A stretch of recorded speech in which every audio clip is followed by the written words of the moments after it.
I want to talk a little bit about what it means to be a disciple of Jesus. At the end of the Gospel of Matthew, Jesus tells his disciples, "Go therefore and make disciples of all nations, baptizing them in the name of the Father and of the Son and of the Holy Spirit, teaching them to observe all that I have commanded you. And behold, I am with you always to the end of the age." The church is a continuation of that command that comes from a long series of disciples doing just that, spreading the words and the love of Jesus by making more disciples. In the first century, to be a disciple of some prophet or teacher or rabbi, you would follow them everywhere, listening to their teachings, but also watching everything they do and copying it, like perfectly, even the little things that you wouldn't think about actually being that important. Today, we talk all the time about what Jesus said, but we should also copy what he does, follow his behavior, and try to emulate him, be more like him. What did Jesus do that surprised the people around him? How did he treat people? What was his personality like? I want us to think about these questions and think about what are some ways that we can be more like Jesus, because that's the whole purpose of a Christian's life, is to try to be more like Jesus. One thing that Jesus does that surprises people, that is really amazing, is that he constantly shows compassion on people. In almost every story about Jesus, in some way or form, the gospel authors say Jesus had compassion on them, and so he did that, or so he taught them that. Here's one example.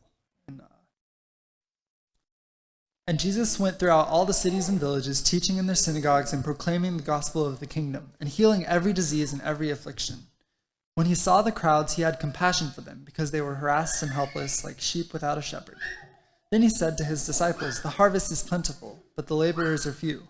Therefore pray earnestly to the Lord of the harvest to send out laborers into the harvest." This kind of compassion is life-changing.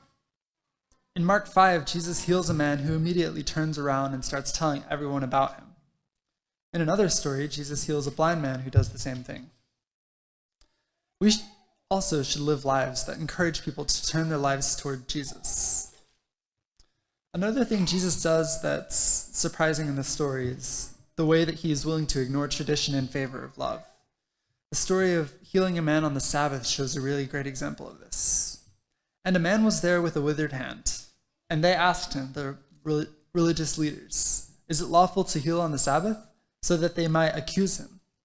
He said to them, "Which of you who has a sheep, if it falls into a pit on the Sabbath, will not take hold of it and lift it out? Of how much more value is a man than a sheep? So it is lawful to do good on the Sabbath."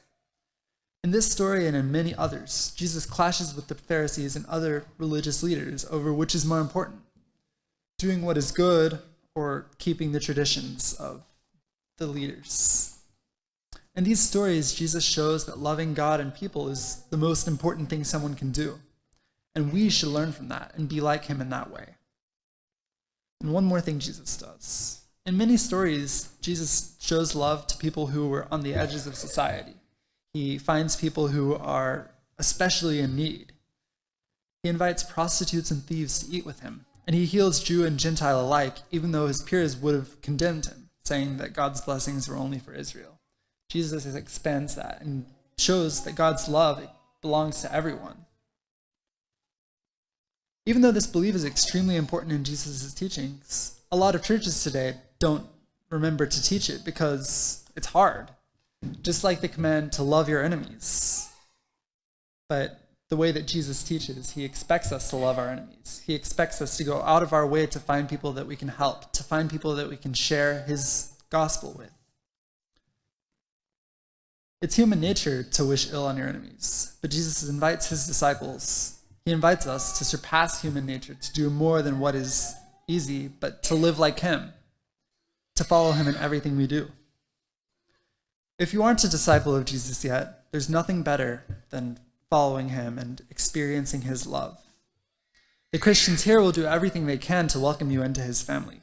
And if you are a disciple of Jesus already, let's all try to be more like Jesus. Let's read the stories about him and apply the things that he does in our lives. Let's have compassion for the people around us. Let's prefer love over tradition. And let's love our enemies. And let's reach out to people who are in need, even when it isn't easy. If you need anything tonight from this church, please come to the front while we sing.